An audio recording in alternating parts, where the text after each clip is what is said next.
Hey, what's going on everybody? Welcome back to the channel. For those of you who are still following me in my car, and for those of you who are new, my name is JBO, and behind me here is my 1992 MR2 Turbo. So this video is basically just a long overdue update video on what's been going on with myself and my car in the last few months.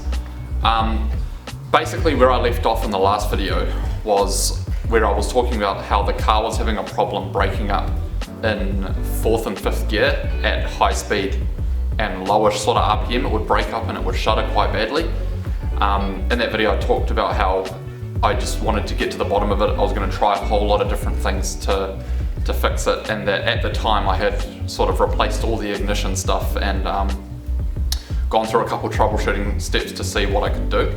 I had also just gone ahead and installed a new Spats strut brace, which I painted and polished up and chucked on the car.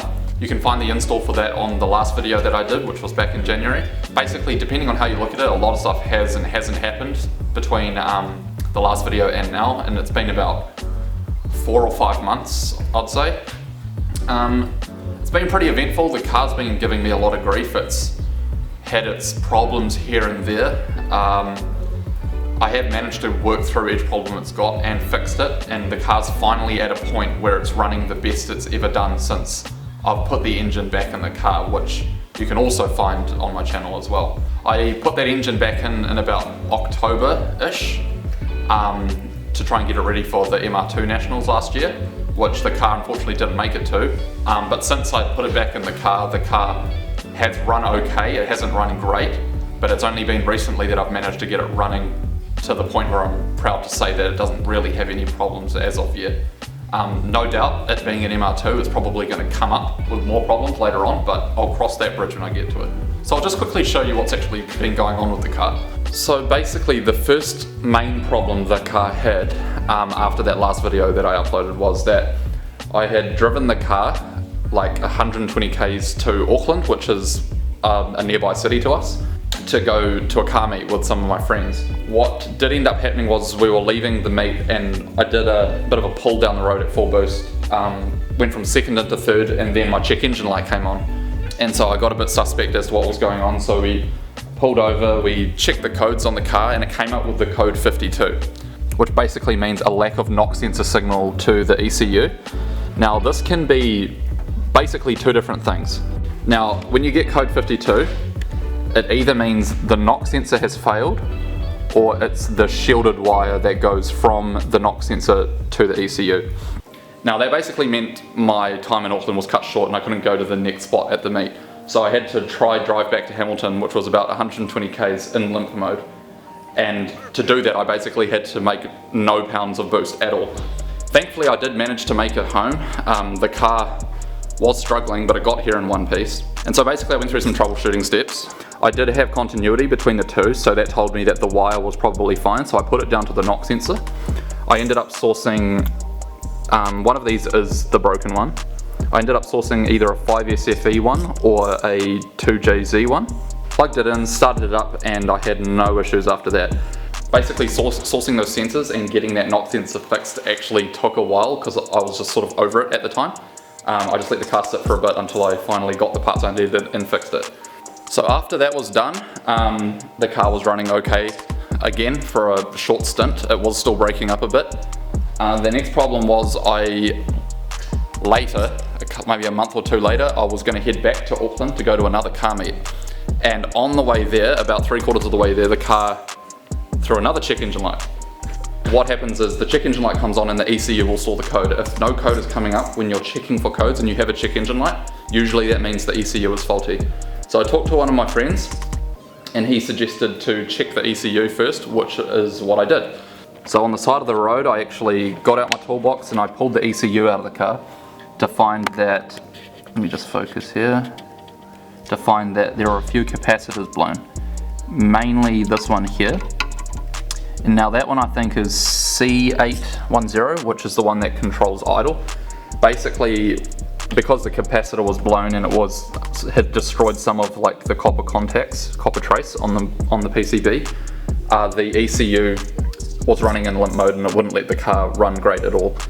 Because it was the idle one, the car was really hard to start and really hard to keep running. I was about 100 k's away from home. Thankfully my dad lives in Pukekohe, which was close to there. Thankfully I managed to limp the car to his house going 50 to 60 k's an hour on the expressway to his house. Extremely slow, extremely poor running conditions. I managed to get it there in one piece, but the car was not happy. It ran like shit, and I'm just thankful it made it there in one piece and didn't give me even more of a hard time. I did take my ECU back home and I did replace the capacitors with a friend of mine. I was pretty confident that would fix it. I ended up taking it back, plugging it in my car, and still no luck. The car wouldn't start, and when it did start, it ran like shit. So I put it down to the ECU being the issue. That day I actually looked on Trade Me and I managed to find another ECU for sale, the exact same part number as mine. Once it arrived, I went up to Auckland, plugged it in and fired it up. Car started straight away, first pop, no issues. And I gave it a test drive around the town, thought it would be safe enough to drive home, managed to get it home in one piece, didn't break up, didn't give me any issues. It was still sort of shuddering and breaking up in high gears, like it always has done. But other than that, the car was again running okay-ish. And since then, the ECU's been fine and it hasn't given me any sort of problems. So for those of you who are new, just a quick overview of my engine as it is currently. It is a semi-rebuilt Gen 2 3S GTE. It's got ARP head studs, stainless intercooler piping, a stainless intake, manual boost controller running 17 PSI on an ATS CT21 turbo, which is an upgraded OEM bolt-on turbo. It is also running a block-off plate that I made, so no blow-off valve, so it does dose quite nicely when you're on boost. It does have a bigger side mount intercooler, just sort of basic standard bolt-ons, heavy duty clutch, full 3-inch exhaust, ceramic coated stainless. For what it is, how much power it's making on stock ECU, it's relatively fast. I do plan to get it tuned in the future one day, but you know, that sort of stuff is pretty expensive currently. But this basically brings me on to the quarantine period that I spent with this car. I have done a lot of work to the car, just in terms of maintenance and sort of fixing things over this long quarantine period. But the main thing that I managed to resolve was the issue it had where it broke up in high gears.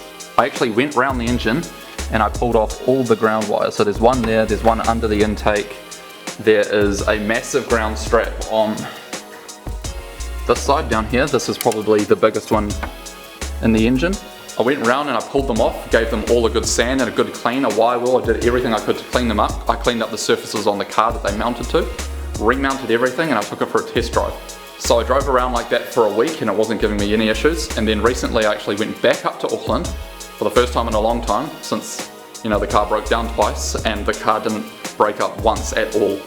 Didn't shudder, didn't shake, didn't do anything wrong. It ran basically the best it's done since I put the engine back in the car. And that's been a while. That was October last year I did that. Now that the car's at a point where I'm happy with it, it's running great, and I'm hoping it doesn't give me any issues anytime soon. I am hoping to start making some more videos on the car because I do have a stockpile of parts that need to be installed on it. I have over the quarantine period done a couple of things. These include some white line sway bars. I don't know if you can see it there above the exhaust. I also removed the AC condenser. I also cut off the exhaust grill. Car's looking so much more staunch with that cut off. I've also gone ahead and installed a new steering wheel courtesy of one of my good mates, Tony. And in this box here I have a big stockpile of parts that are going to be installed. I can't show you what's under this just yet, but I'll show you this at some point in the future.